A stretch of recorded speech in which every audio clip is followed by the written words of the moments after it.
My eyeball's ready to pop out of my head.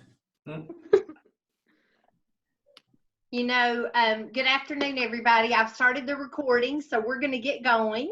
And we're going to start this afternoon by talking a little bit about how you will schedule a meeting in Zoom. So most of you probably have used Zoom before. So please know that this is really designed to be for the person that's not used Zoom before. So if you downloaded the software on your desktop, you may have this icon on your desktop and you can click that easily to join and do meetings. I'm going to really today show you how you'll do that from the URL, zoom.us. And so what you may want to do is mark that as a favorite in your line on your computer so that you're not always thinking, where do I find this and how do I do that? When you go to this screen, you'll click on My Account, and that will take you over to your profile page. And if you'll notice on the left-hand side, there are a number of things that you can find here. Now, mine may look a little bit different than yours because I'm an admin for the company site, but I do know that you have meetings, webinars, recordings, and settings. So you could also click meetings and be able to schedule a meeting from the left, and we'll look at that tab in a moment. But we're going to today look at how to schedule a meeting. Now, our purpose of today's session is to really give you a quick overview of Zoom and let you know that I'm here and available to help you one-on-one.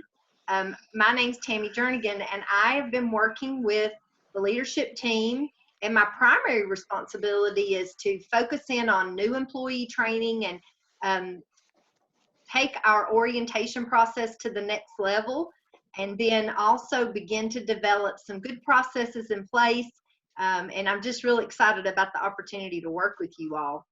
I wanted to take a moment to just give you a little bit about my background.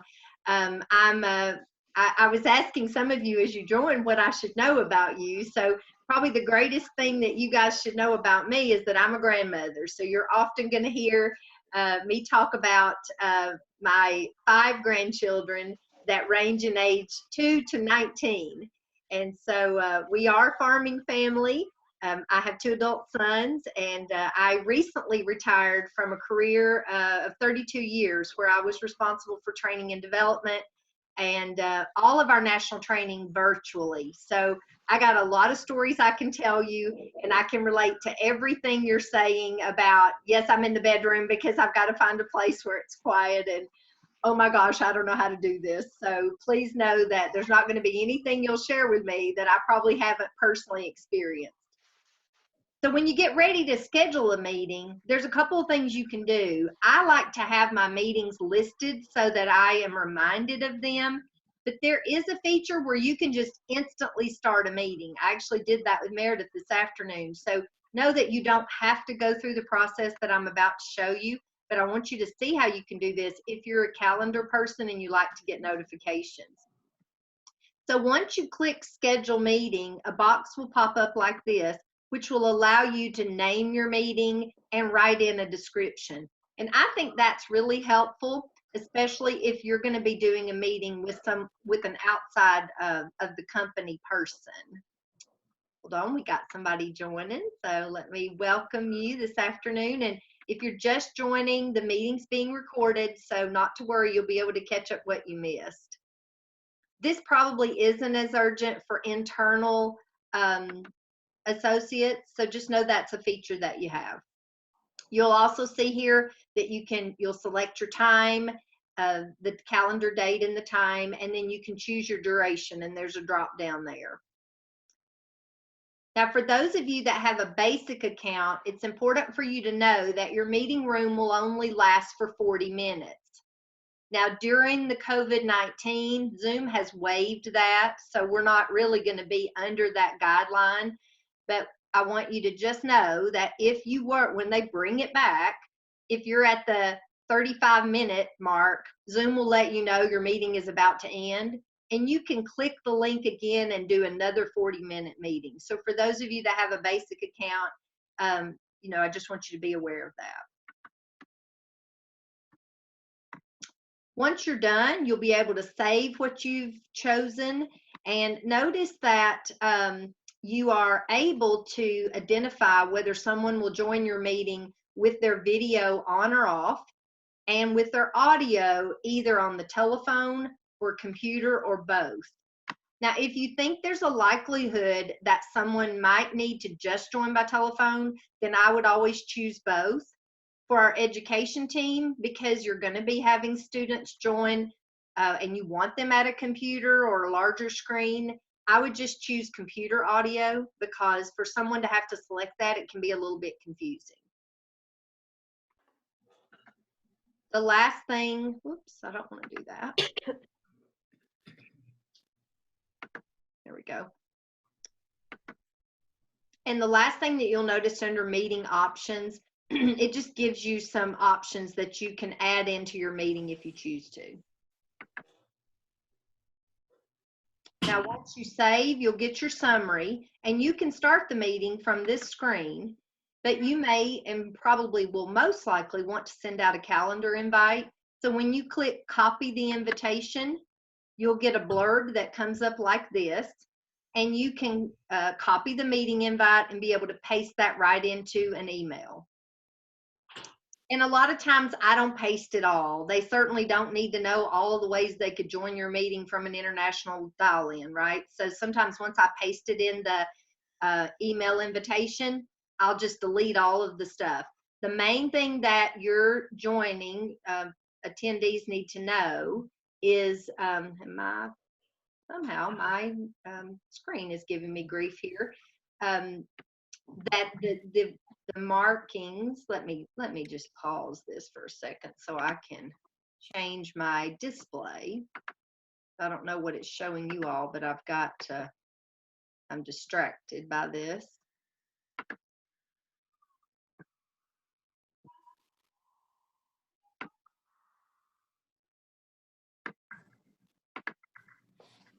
There we go.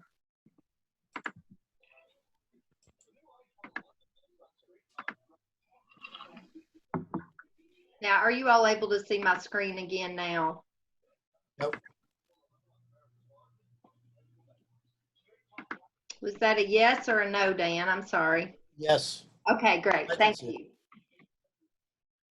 So that's an example of everything's not going to go perfect like you want it to, and people are usually understanding of that, and will give you space to change something if you need to. So thank you all. Now, how do you start your meeting? I remember when I first started using technology, I would create a meeting and then I couldn't find it. So that may happen to you, and you'll have the recording to go back to. So you'll just log back into your account, and if you have that icon that I showed you earlier, you'll be able to click on that and see all of your meetings. Or if you log into the website, then you'll be able to see meetings on the left, and then you'll notice that you can look at any of your upcoming meetings, and they'll be listed in this section, and you can just click start from that window.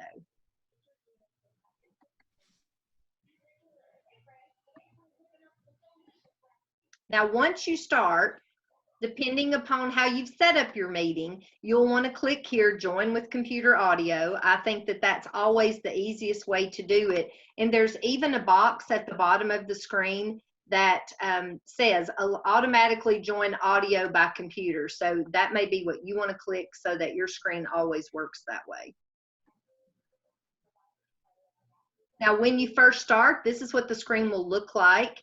And you'll notice that in this particular room, I joined with the mute button open so that I would be able to talk, but the video was turned off. And I would just really encourage you as a host to always join with your video off. I know for myself, I like to get my room up, get everything settled, and I may go and run and get dressed or grab a cup of coffee. And the last thing you want is to click on your Zoom meeting and be sitting in front of your computer without your shirt on, and that freaked people out if they might have also joined early. So don't ask me how I know that, but so that's just my own personal experience that I'm passing over. So Tammy, just out of curiosity, how many times do you do that? I've only ever done it once.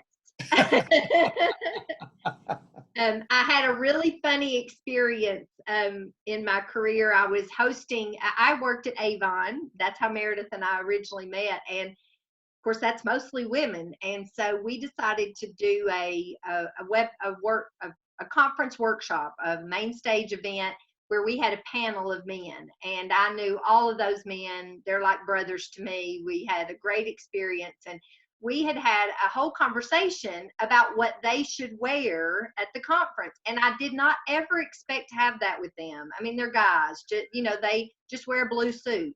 But they really spent about 20 minutes one day in our preparation deciding what they were going to wear. And so then we had another Zoom meeting after that, and we joined, and one of them joined without his shirt on, and he almost had a stroke.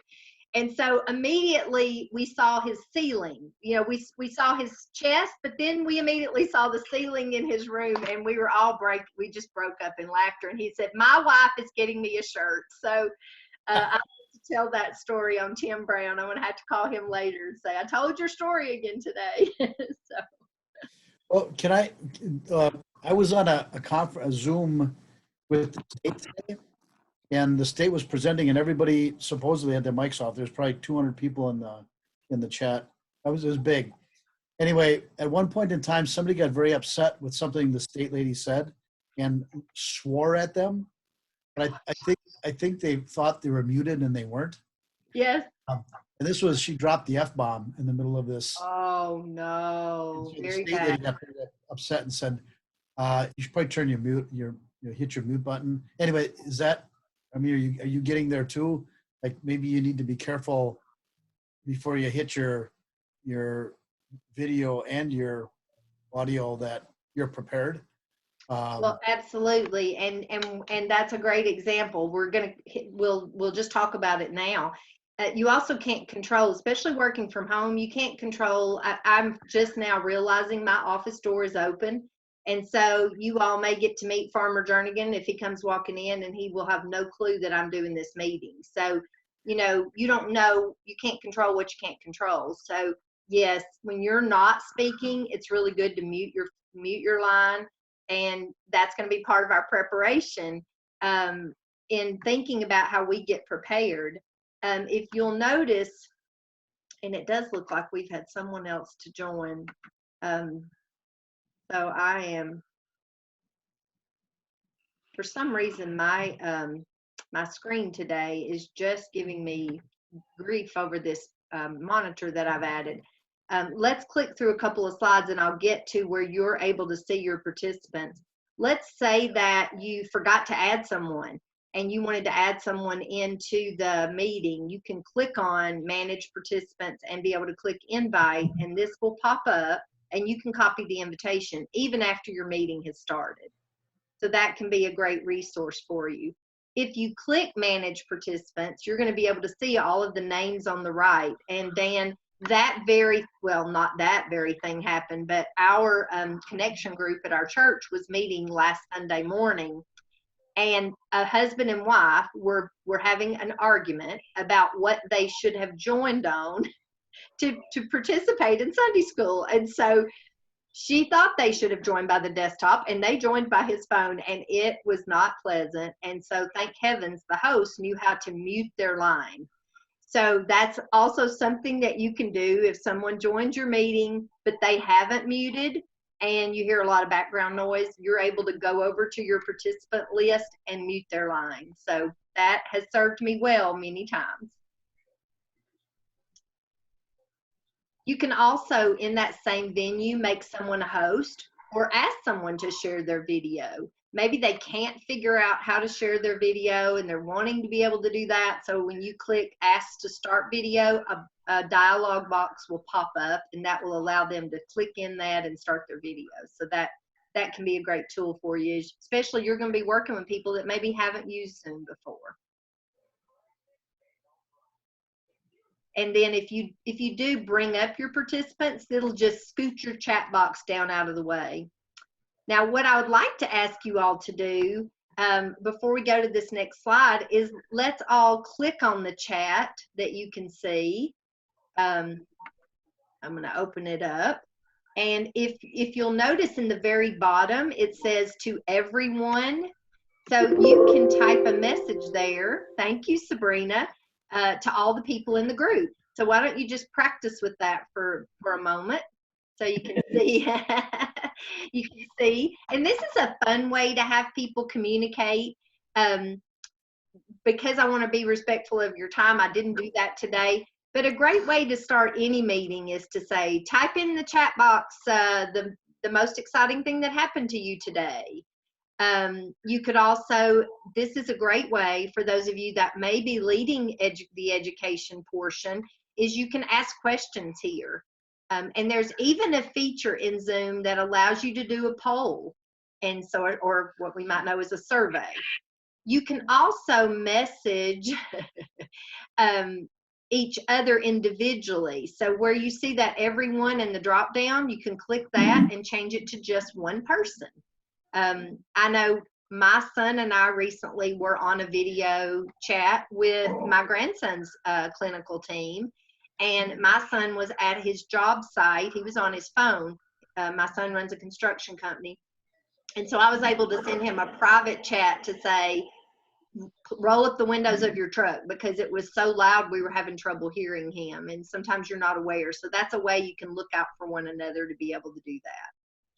You're also able to share a file, Charles. I don't know if you're aware you can do what you did earlier, but during the, thank you for joining again this afternoon, Charles. I hope you're feeling like this afternoon's going better than this morning.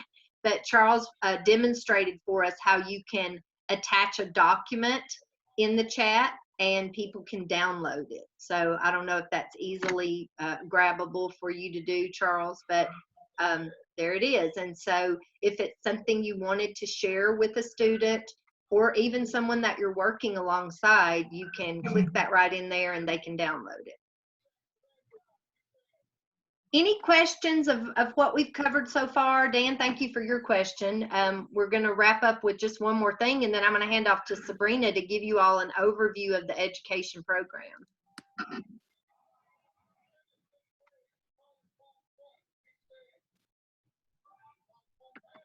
Okay, I'm going to take that as we're all good so far. So now we know as part of the education program that you all are going to. Can I interrupt 1 sec? Yes, go right ahead, Paul. I just asked a question, but I had my mute button on. So in that first screen where you were scheduling a meeting, did you say the maximum amount of time allowed was 40 minutes? Yes. Okay. I noticed it asks how many hours and how many minutes on there. But well, so let me explain. So Zoom offers free accounts to anyone that signs up, and those are called basic accounts, and they last 40 minutes. So there are a few of you, because we know you may not be doing the education portion, that just have a basic account.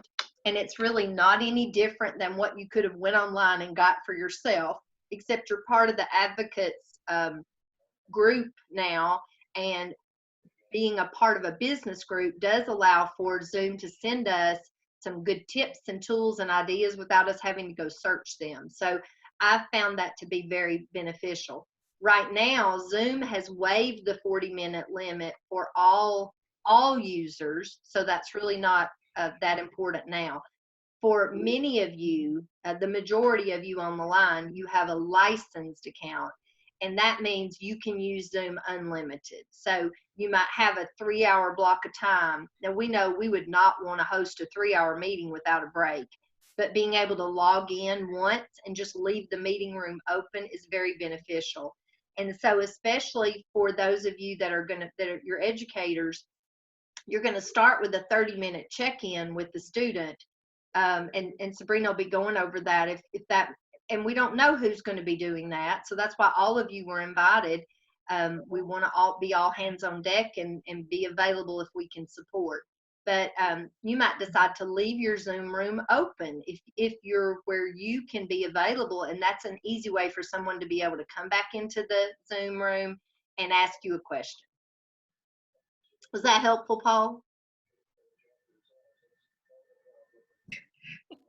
Now he's muted again. yes. Okay, great. For some reason, I've lost being able to see you all on video. So I'm just, I am over my monitor today. Um, so let's talk about how you're going to share that YouTube video. So the first thing you'll want to do the day you're going to start, if you're going to show a YouTube video, is go ahead and open up your YouTube window where you have your link and have that video ready to go. And then you're going to choose screen share. So you'll just click that bottom green box. And when you do, this window pops up. Now, it is so important that you click share computer sound and optimize for full screen video clip, because then when you actually click that you're going to share your screen, the person on the other end will be able to hear it just like you do, and the video will play full screen. And then all you'll do is click share, and you'll be able to show the video. Now, once that's done, you'll need to stop sharing. And if you'll notice in my screen, here's a PowerPoint that's open. So I would need to go back in, start a new share, and click on that PowerPoint that I was wanting to share with my participant. It's really very cool as well as Zoom has a whiteboard. So that's really neat for people that have touch screens because they can draw on it. And that might be something that would be fun to share with the kids and show them how they could do that. That could actually be an interaction time. But I would encourage you to practice before you do that, which is taking us right into getting prepared. So I recommend that you don't host a meeting that's longer than 30 minutes. And if you do, which Sabrina will be taking you through, but I'm thinking, let's say for Dan, he's going to host a leadership team meeting. Well, those usually do go longer than an hour. So if you have a meeting that goes longer than 30 minutes, you want to make sure that you're engaging the people that you're talking or hosting a meeting with about every 5 to 7 minutes. So giving them an opportunity to go around the table and answer a question or handing off to someone else. I'm breaking my own rule today because you've been having to listen to my voice and see me for a good long period of time. So ideally, it would have been better off to hand this meeting over to 2 or 3 people so that you're seeing a different person, every little bit, or having someone interact. So my interaction with Charles and asking him to be willing to share that document, that breaks the sound. We hear another voice. We see someone else do something.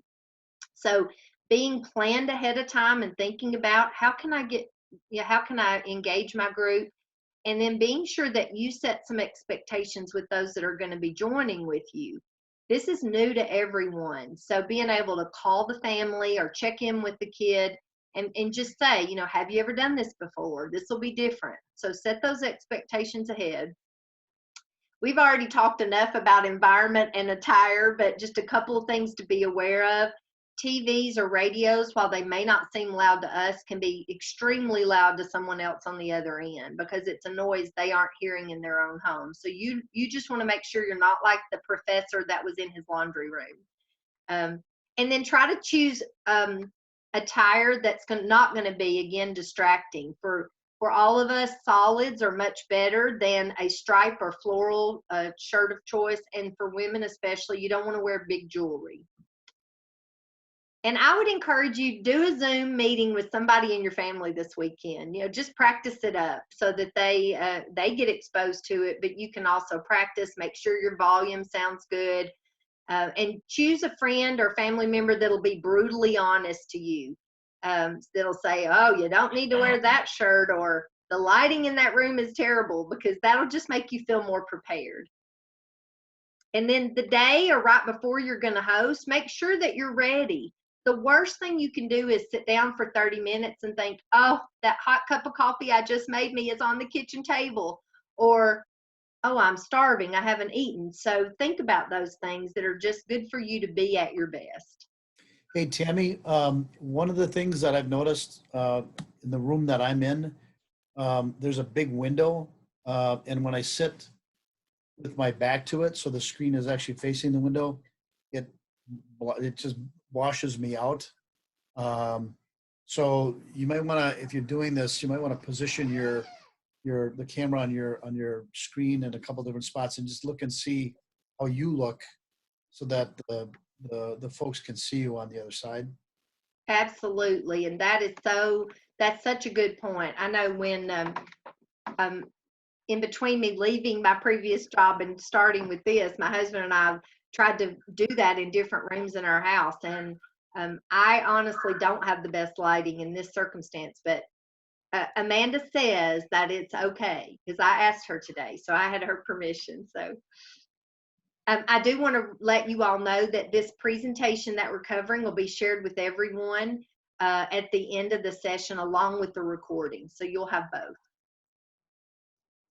Okay, so let's just talk briefly again about what you're going to want to do if my computer would cooperate when you're actually hosting the meeting.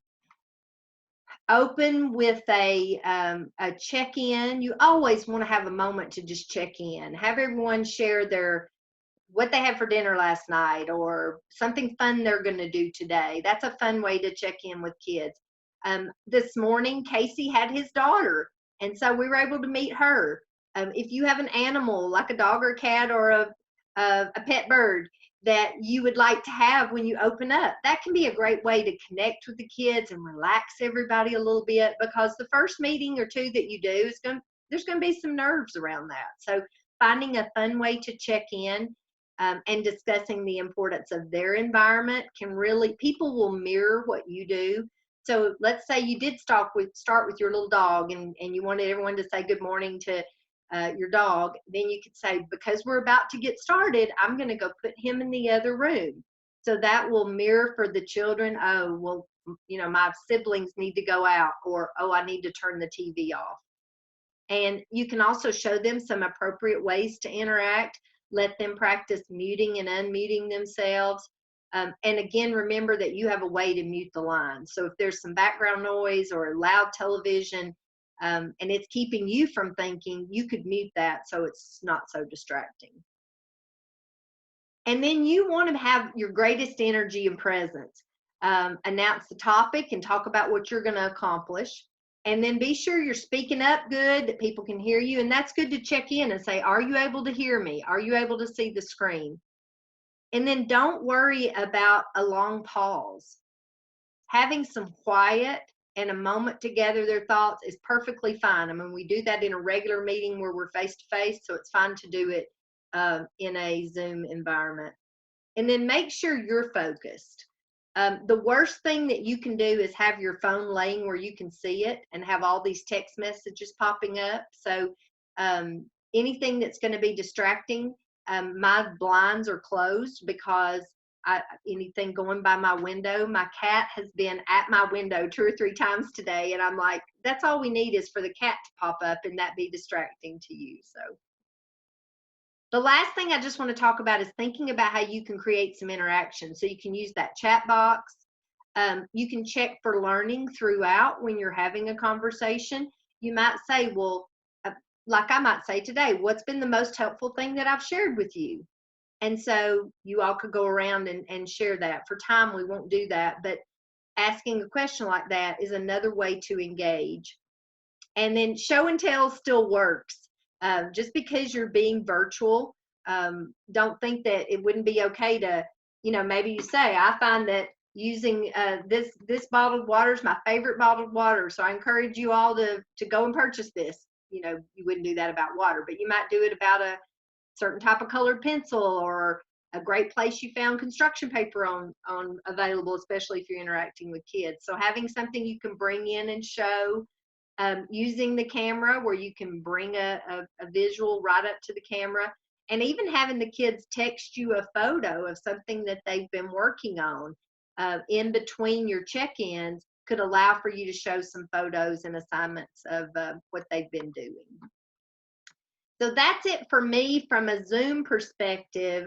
We'll pause for any questions that you all may have before we just do a quick overview of the virtual education program.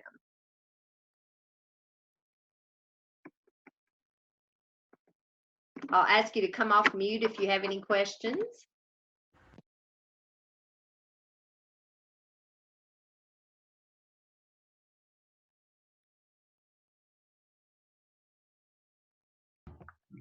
Hey, you might have, I think you answered this already, but I just wanted to know, like, will we have like a hard copy of like this presentation and the instructions?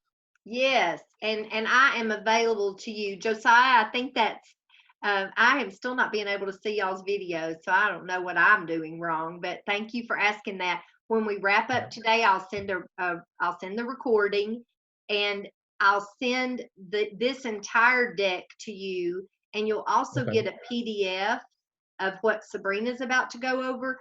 That's what's been shared with families. And so we wanted you to have the exact copy that was shared with families in case someone called you and said, on page 7, it says blah, blah, blah. We want you all to have that PDF. So I'll be sending that out. All right, thank you. You're very welcome. Okay, well, let's move on.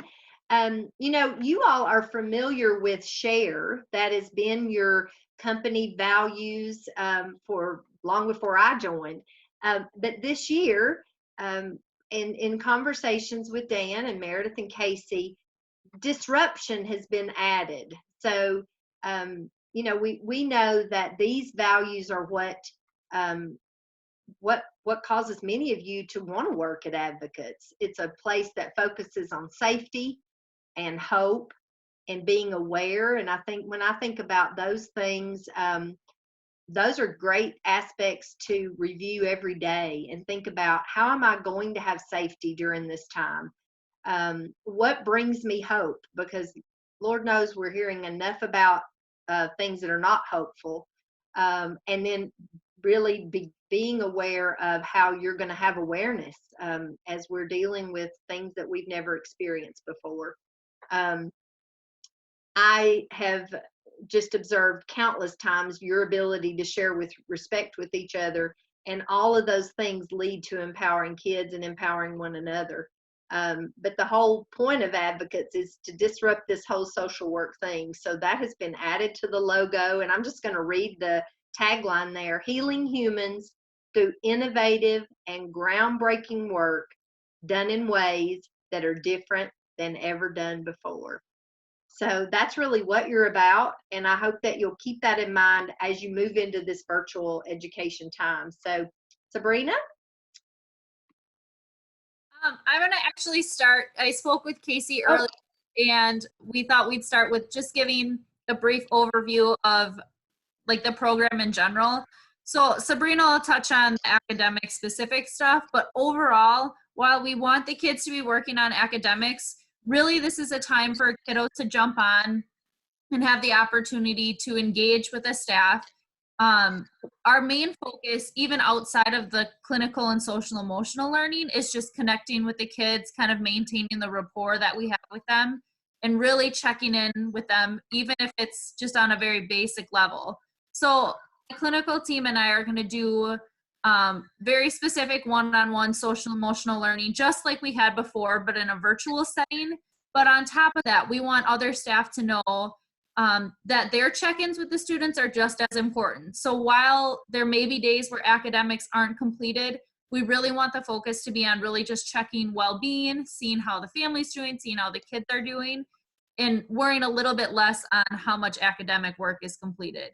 We really want this time to be focused on just keeping track of the kids and making sure that their needs are being met, because we know that this is going to be a really difficult time for the kids. So the more that we can focus on just making sure their basic needs are met, the more successful it's going to be in the long run. So even if you're not, a clinical team member, you've never really checked in with kiddos before, just keep that in the back of your mind when you're providing these services, that even though they have a schedule to follow and work to complete, we really want the focus to be on overall well-being and making sure their needs are met. Hey, Michelle, this is Dan. If Yeah. if something happens that concerns you, how would you address that? The best thing to do is to just let one of the clinical team members know. So either myself, Mary, Candace, Josiah, just give us the heads up, because that's something that we can dig a little deeper on during our one-on-one sessions with the kids and the family. We're going to be really, focusing on what we're calling the family huddle, just understanding more about the emotional, social, physical, mental, all the well-being in the home. But if you guys are picking up on something that seems a little questionable, or, you know, the kid mentioned something where you're kind of like, I'm a little uncomfortable about that, just touch base with one of us, and it's something that we can address and go a little more in depth. And similar to what Tammy was saying, as much as we try to prepare ourselves to be presentable, we don't know what's going to walk behind the screen of some of our kiddos. So just kind of mentally prepare yourself that one of their siblings or parents or caregivers or somebody could run by in the background. So just making sure we're trying to stay as focused as we can on the kids, even when there are distractions on their end of things as well. Is there any urgent response element to this? I don't believe so. Okay. I don't think we discussed anything. Are you meaning if we're recognizing that like the kiddo's really struggling even when we're doing like the virtual services? I'm just, if things, I mean, these kids, their behaviors are the issue. So if there's some kind of a meltdown going on and, you know, concern to the point that some, for safety, is there a plan for that? I don't think we have anything in place, although it might not be a bad idea to have some sort of idea. Like, let's say someone's online providing the academic piece, the kiddo's really struggling. Chances are there will be a clinical member available that could always jump on and just try to help de-escalate, because our staff know our kids. Like, we all are very comfortable with them. We kind of know where they come from. So we're already familiar with, you know, the families we work with. So I don't foresee it being, you know, something that we're going to have to worry about all the time. But I think if a situation arises, definitely reach out to like a clinical team member, and someone should be able to jump on and assist with it.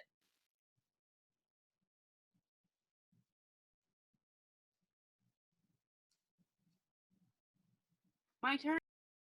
I think so. I think that's all I got for you guys. Okay. So right now Tammy has up our daily schedule. You'll look at our daily schedule for our kids who are attending virtually will be from 9 until about 2. However, we're not going to be Zooming with them from 9 to 2. If you look at from the 9 to 9:30, we have the sign in and check in. Sign on, check in. That's the part where we'll be in a Zoom room with them, just checking in, see how things are going. How was your night? What is something that you did great that you really liked? And also, what zone are you in? And then we'll be going through what they should be doing in between now and their next check-in. So the schedule we have laid out is 9:30 to 10 we'll be doing math, then they get a break for 15 minutes, and then they'll be working on ELA. Then they'll have lunch, and then sign back on in Zoom from 11:30 to 12. Oh, yep, 11:30 to 12, where it's a basic check-in, but then we'll also be doing the read aloud. All of those academic work will be in and made available to those of you who are running a classroom. I'm sorry, my computer just went crazy. Then from 12 to 12:30, they'll have writing, and we do have writing prompts loaded for each kiddo. I believe they're groups. Amanda, is it a group writing prompt or is it individualized?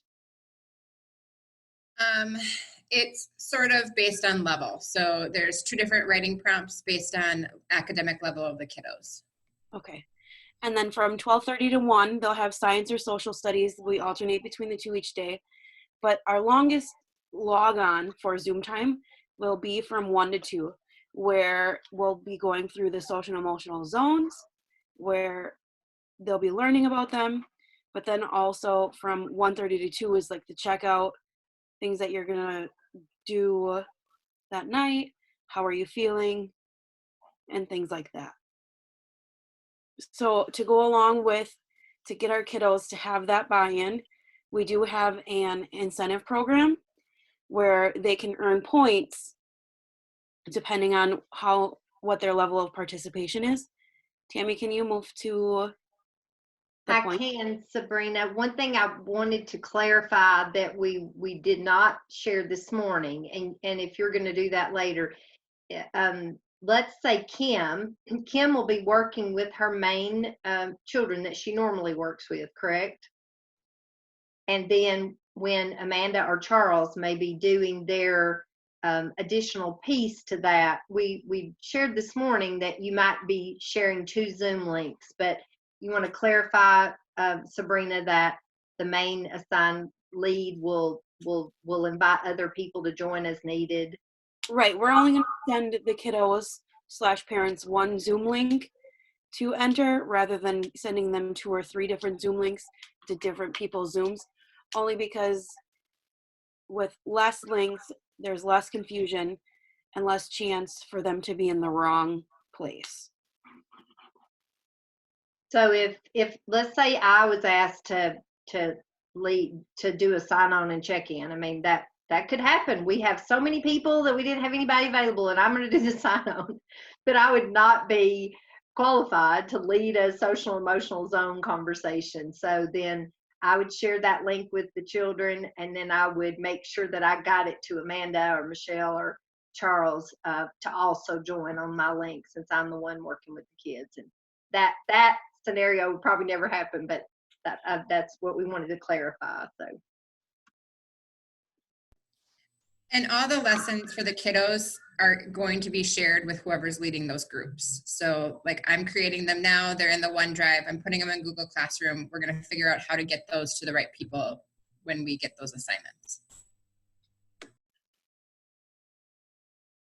The next 2 slides that you'll see in the deck are just an overview of that huddle and social, that's a new word, social emotional learning sessions. Sabrina, I left those in just so they would be here for those participating. I don't know if you want to make any comments, you or Michelle, on that before we jump to incentives. I think this is just an overview of really what our social emotional hours are going to look like. So we're naming it social emotional learning, just using the same language and lingo that the school uses. Sometimes if you use words like clinical, counselor, therapist, it can really throw families and schools off, especially those who have had some like adverse situations where they just had negative interactions with counselors. So this is just our way to tackle it. And then we've included a family huddle, which when we reach out to families, we're just really going to explain that family huddle is a chance to touch base, like I said before, kind of assess what's going on in the home, see if we can get any resources or materials for them that they may be needing. But it's a good chance to just really get supports in for the family as well. Other than that, I mean, from the clinical side of things, I think we're pretty comfortable with what we're going to be doing. I sent out a list of resources that we're going to start using, and then we'll kind of build off of that. But I think that's it. Okay, well, let's jump to these incentives. Next page. Anybody have any questions?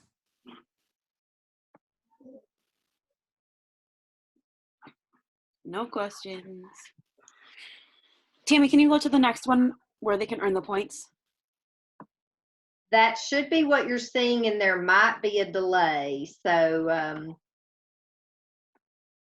Question, I got a big black box on the right-hand side of my screen.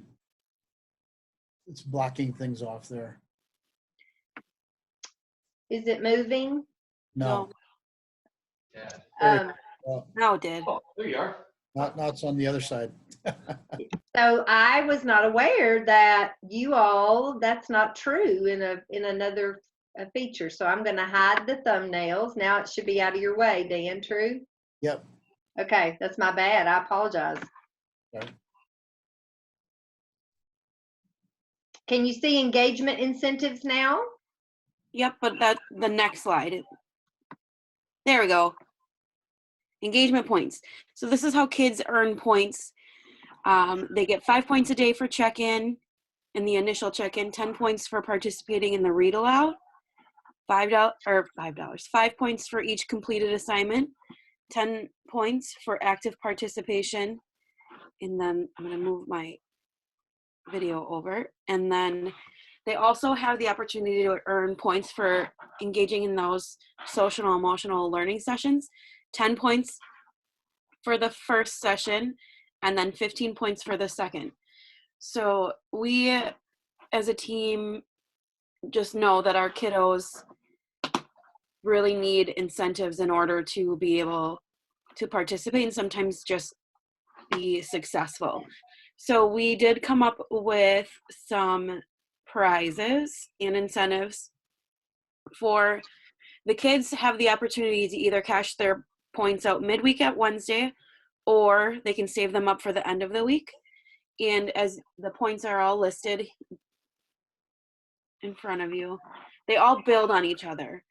The 160 points is almost perfect for the week, and you get to have your choice of prize, a $10 gift card, but you also have earned the ability to get your name put in the drawing for an iPad. The 100% completion for a personal tablet or parent-approved sports equipment is basically the kids participate every day. They may not be, they don't have to have great days every single day, but as long as they sign on and try, we're gonna keep track, and potentially they could earn a personal tablet or personal sports equipment. The sports equipment is specifically, we thought of a couple of kiddos who really like sports equipment and could care less about the electronics. But as we know, most of our kiddos really like those electronics. Hey Sabrina, is that at the end of the year then that they can earn that, or that prize is drawn, or how often is the?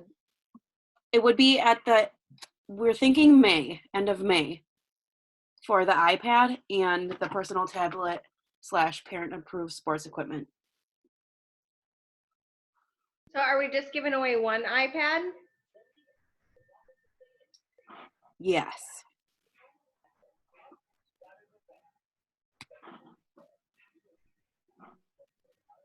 Any more questions?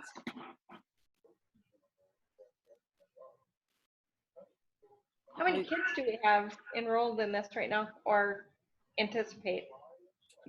I think we have about 5 or 6 virtual. We still do have some kiddos who are in person. Are the kids who are in person, are they eligible for any of this stuff? Yes. It'll look a little bit different because they're in person and their time with us is a bit longer. Well, and one thing that we brainstormed a little bit last evening, and I'll as we wrap up, you're going to get feedback. So as you hear from kids, and we're going to have a check-in next week. So we may find that we should do another spot in here. Maybe there should be 140 points for something, or and you may get some ideas from the kids. Oh, I wish this was a prize. And so I think that will enable us to energize it again with families. Maybe in a couple of weeks, we may decide to do some special incentive for the following week, especially if you're having trouble getting engagement, to say, and next week, you could earn this X amount of points could earn you this particular prize. So know that your feedback's going to be really important to Sabrina as we go through the weeks ahead.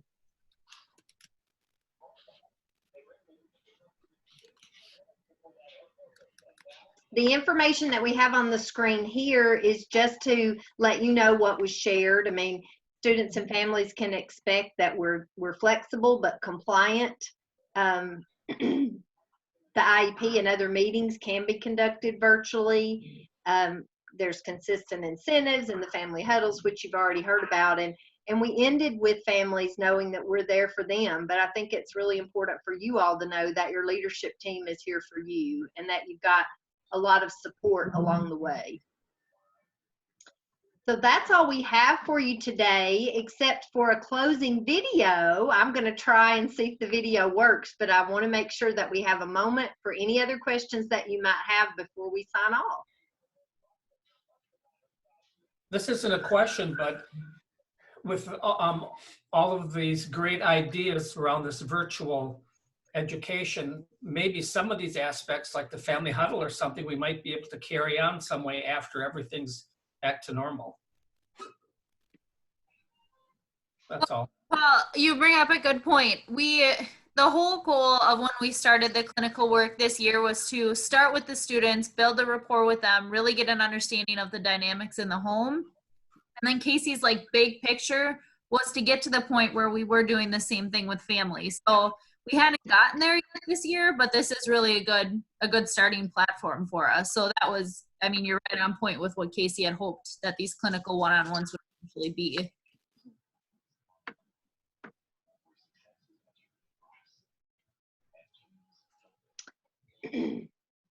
Any other comments or questions?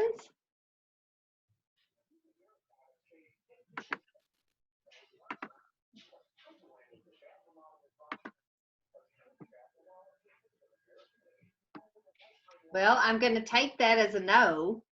So I thought that it might be neat for us to wrap up with a video. And while there's only a few teachers on the line today, all of us have an opportunity to be a teacher at some point in someone's life. So now, as I shared with you all the importance of having your video available, I am finding that it looks like my YouTube window and all of my change has closed. So I am going to